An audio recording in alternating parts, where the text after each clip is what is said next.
Hello दोस्तों, मेरा नाम है मोहित दिवाकर और फिनेंस आईक्यू में आपका स्वागत है। आज का जो हमारा टॉपिक है वो है बेसिक अकाउंटिंग टर्म्स में हम पढ़ेंगे मीनिंग ऑफ स्टॉक और टाइप्स ऑफ स्टॉक, यानी कि स्टॉक की डेफिनेशन क्या होती है और स्टॉक के क्या टाइप्स होते हैं। तो चलिए वीडियो को स्टार्ट करते हैं। और स्टार्ट करने से पहले जिसने अभी तक चैनल को सब्सक्राइब नहीं किया है वो चैनल को सब्सक्राइब कर लेना और बेल आइकन भी प्रेस कर देना। और जिसको इस वीडियो के नोट्स चाहिए तो वो इस टेलीग्राम चैनल को ज्वाइन कर सकता है। वीडियो खत्म होते ही मैं नोट्स अपलोड कर दूंगा। और आप चाहो तो मुझे फेसबुक पे फ्रेंड रिक्वेस्ट भी भेज सकते हो और को ऐप पे भी फॉलो कर सकते हो। तो स्टार्ट करते हैं स्टॉक से। देखो डेफिनेशन क्या होती है पहले मैं रीड कर देता हूँ ताकि आपको मैं बाद में समझा पाऊँ।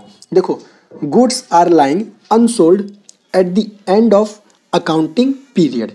इसका मतलब हुआ अकाउंटिंग पीरियड के एंड में जो भी अनसोल्ड गुड्स आपके पास रह जाते हैं उसी को हम कहते हैं स्टॉक। तो ये तो हो गई आपके स्टॉक की डेफिनेशन। अब देखो स्टॉक जो होते हैं वो टू टाइप्स के होते हैं, एक होता है ओपनिंग स्टॉक और एक होता है क्लोजिंग स्टॉक। अब आपको ओपनिंग स्टॉक और क्लोजिंग स्टॉक समझने के लिए सबसे पहले आपको ना अकाउंटिंग पीरियड अच्छे से समझना होगा, ठीक है। तो चलो सबसे पहले मैं आपको ना अकाउंटिंग पीरियड थोड़ा सा बताता हूँ।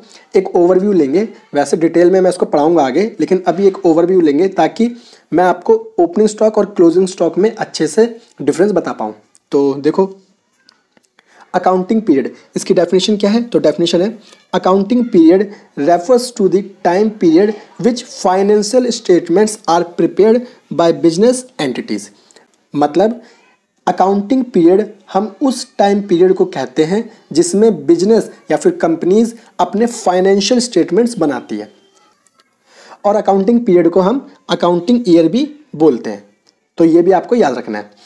और इंडिया में जो अकाउंटिंग पीरियड फॉलो होता है वो होता है 1 अप्रैल से लेके 31 मार्च तक का, ठीक है।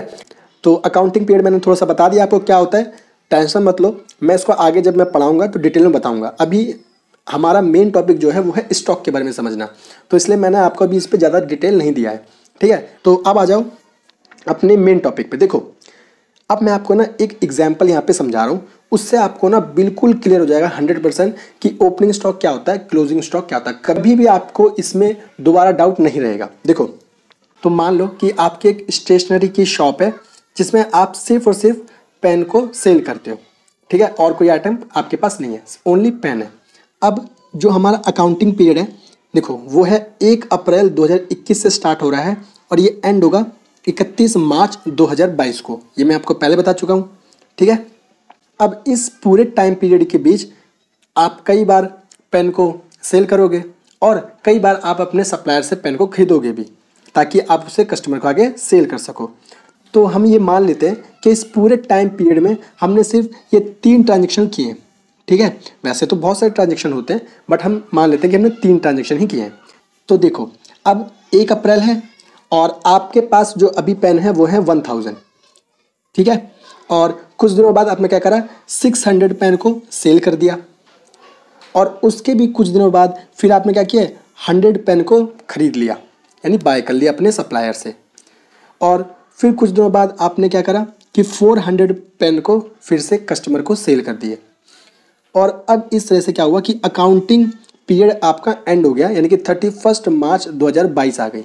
तो इस पूरे टाइम पीरियड में आपके पास अब कितने पेन अवेलेबल हैं, यानी अब आपके पास कितने हैं। आपने स्टार्टिंग की थी 1000 पेन से, तो अब 31 मार्च 2022 को आपके पास कितने पेन हैं। तो आप कहोगे सर हमारे पास जो पेन है वो बचे हैं 100, ठीक है। तो जो आपके पास ये 100 पेन बचे हैं ना, इसी को हम कहेंगे क्लोजिंग स्टॉक, यानी कि अकाउंटिंग पीरियड के एंड में जो आपके पास अवेलेबल पेन होते हैं उसे हम क्या कहते हैं, क्लोजिंग स्टॉक कहते हैं। अब आप क्लोजिंग स्टॉक तो समझ गए होंगे, ठीक है। तो देखो ऐसा तो नहीं है कि आप ये 100 के 100 पेन क्या करोगे, फेंक दोगे। आप क्या करोगे, इस पेन को दोबारा यूज़ करोगे और आपको पता है आपकी नेक्स्ट डे यानी कि 1 अप्रैल 2022 से फिर से एक न्यू अकाउंटिंग पीरियड स्टार्ट हो जाएगा। तो जो आपकी ये 100 पेन है वो इस अकाउंटिंग पीरियड के लिए ओपनिंग स्टॉक बन जाएगा, ठीक है। और फिर से आप इस पूरे टाइम पीरियड में कुछ नए पेन खरीदोगे, कुछ बेचोगे, तो ये स्टोरी इसी तरह चलती रहेगी। तो अगर मैं इन शॉर्ट बोलूँ तो ओपनिंग स्टॉक क्या होता है, जो अकाउंटिंग पीरियड के स्टार्टिंग में जो भी आपके पास अवेलेबल गुड्स होते हैं उसी को हम क्या कहते हैं, ओपनिंग स्टॉक। और अकाउंटिंग पीरियड के एंड में जो भी आपके पास गुड्स होते हैं उसी को हम कहते हैं क्लोजिंग स्टॉक। तो उम्मीद करता हूँ कि आपको ये डायग्राम से समझ में आ गया होगा। अब देखो इसी चीज़ को मैंने यहाँ पे लिख दिया है आपके लिए कि ओपनिंग स्टॉक क्या होता है कि balance of stock beginning of accounting period, यानी कि अकाउंटिंग पीरियड के बिगिनिंग में जो भी आपके पास बैलेंस है स्टॉक का उसी को हम कहते हैं ओपनिंग स्टॉक। और क्लोजिंग स्टॉक किसे कहते हैं, तो जो भी बैलेंस आपका अकाउंटिंग पीरियड के एंड में है उसी को हम क्या कहते हैं, क्लोजिंग स्टॉक कहते हैं। और अकाउंटिंग पीरियड का जो क्लोजिंग स्टॉक होता है वो नेक्स्ट अकाउंटिंग पीरियड का ओपनिंग स्टॉक बन जाता है। ये था दोस्तों ओपनिंग स्टॉक और क्लोजिंग स्टॉक की डेफिनेशन। तो उम्मीद करता हूँ कि आपको वीडियो पसंद आई होगी, और वीडियो अगर आपको पसंद आई है और आपको समझ में आ गया है तो प्लीज़ वीडियो को लाइक करना, शेयर करना और चैनल को सब्सक्राइब करे बिना मत जाना। और फिर भी अगर आपको कोई डाउट रह गया है तो प्लीज़ नीचे ज़रूर कमेंट करना, मुझे बताना, मैं तुरंत उसका रिप्लाई कर दूंगा। तो मिलते हैं दोस्तों अब अपनी नेक्स्ट वीडियो में, तब तक के लिए थैंक यू।